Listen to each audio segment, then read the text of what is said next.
I'll move to the matter of public importance.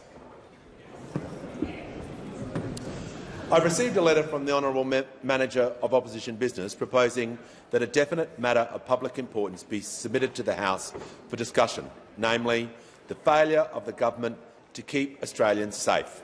I call upon those honourable members who approve of the proposed discussion to rise in their places. And I give the call to the Manager of Opposition Business. Thank you, Mr Speaker.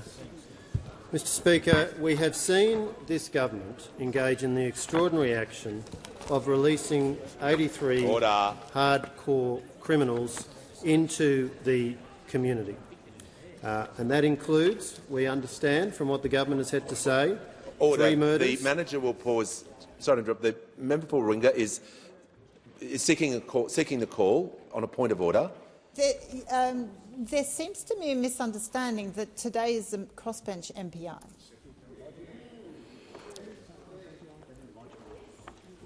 There was, my understanding, there was no crossbench MPI lodged. If there was, order. You don't need to raise your hand. That's during divisions. Oh, no, it's a fashion statement. No, there was an MPI lodged, Mr Speaker. I'm advised by the clerk that the MPI was not lodged, but given one has been accepted and agreed by the Speaker, I have approved the MPI today, so we'll continue and I will investigate and report back to the member for Kooyong.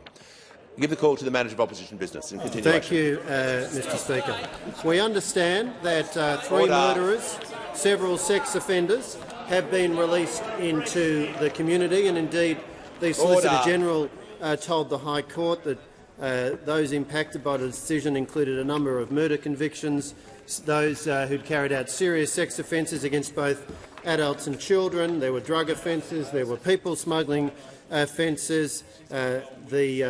It's known that those who have been released into the community include Aliawa Yawari, a violent sex predator with a record of attacking elderly women in their homes so chilling a judge branded him a danger to the Australian community. Mohammed Rafiq, sentenced in April 2018 to 7 years and 6 months in prison after pleading guilty to 2 counts of rape and 1 of sexual assault.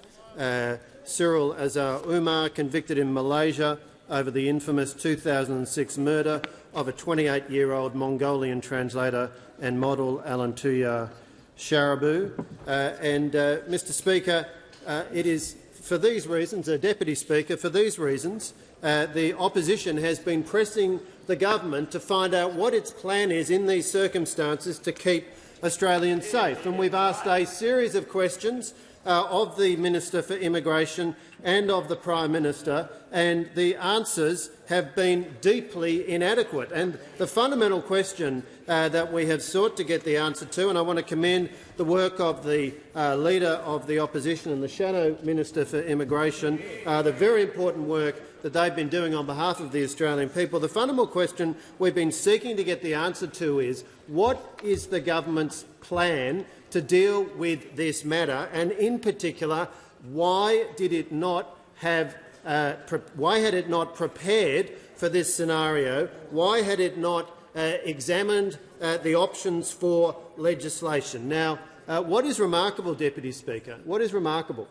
is that the Prime Minister has just been given an opportunity to calmly and rationally explain to the Australian people what he intends to do in relation to that problem, how he is directing his ministers to develop and introduce as a matter of urgency legislation so that this matter can be legislated as quickly as possible. The opposition is absolutely prepared to support the government in whatever way is necessary. We've indicated we're prepared to be here for whatever time it takes as soon as this legislation is brought into the parliament, because this is a matter fundamentally of the safety of Australians. Now, Deputy Speaker, it is not a novel proposition that the laws governing the matters of immigration, including the treatment of those who have significant character issues. It is not a novel proposition that there are challenges in the courts to these laws. Indeed, it happens on a pretty consistent basis. Any competent government, any competent minister with a passion and a commitment to keeping Australians safe, which is, after all, the very first responsibility and priority of the Australian government, any competent minister, any competent Prime Minister would have had legislation ready to go so that in the event that there were to be an unfavourable decision from the High Court, there were options available to keep Australians safe other than the course of conduct which the minister has evidently taken, which is simply to throw up his hands and say, well, I've got no other option, I am releasing 81 dangerous, hardcore criminals into the Australian community. Indeed, we know from his update to the parliament today that that number has now reached 83. We've sought answers as to why decisions were taken in relation to that group and not the remainder of the 91. We're still seeking adequate explanations on that. But based upon what has been disclosed by this government to date, what is abundantly clear is that the government was caught flat-footed, it did not have a plan, and it is frankly shocking that on a matter that is so fundamental to the safety of Australians, that the government simply did not have a plan and is now being left to scramble. And we did not get any clarity from the Prime Minister in his remarks. The opposition gave him an opportunity to reassure the Australian people that there was a clear plan, that they were calmly dealing with it, and instead we heard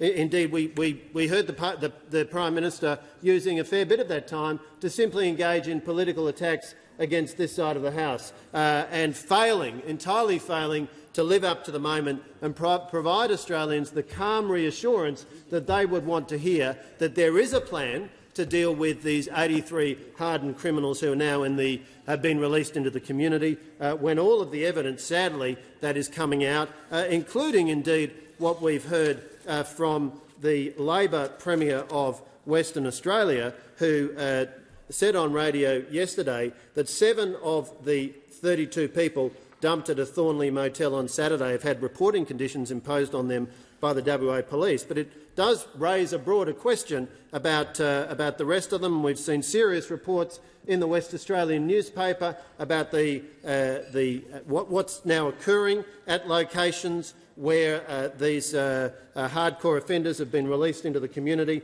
drugs, alcohol, many other things, and the absolute opposite of a clear plan to keep Australians safe. And, Deputy Speaker, this occurs sadly at a time what we have also seen in Australia is shocking threats to public safety.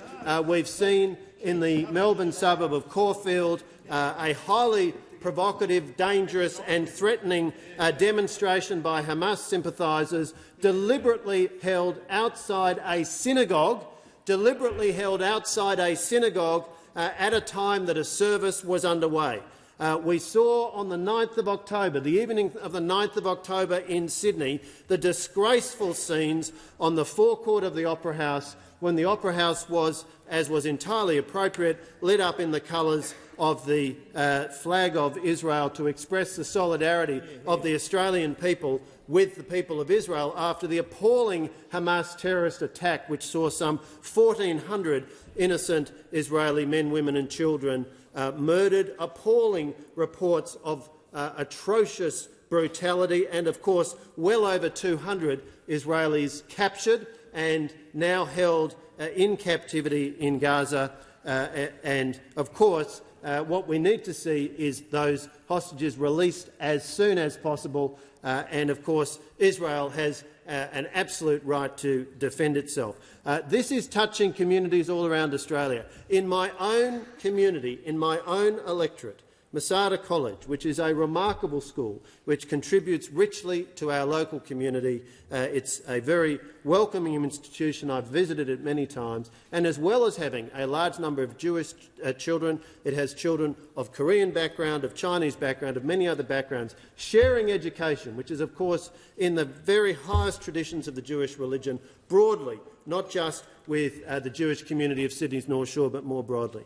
This fine institution has recently experienced having an approach to a business seeking to hire some games for children.